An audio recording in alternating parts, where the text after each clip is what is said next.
गणपतये नमः।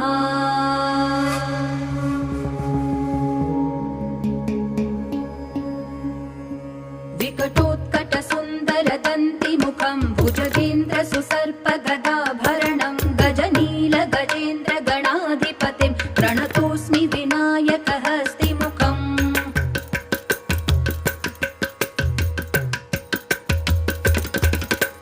सुरसुर गणपति सुन्दरकेशं ऋषि ऋषि गणपति यज्ञसमानं भव भव गणपति पद्मशरीरं जय जय गणपति दिव्य नमस्ते। गजमुख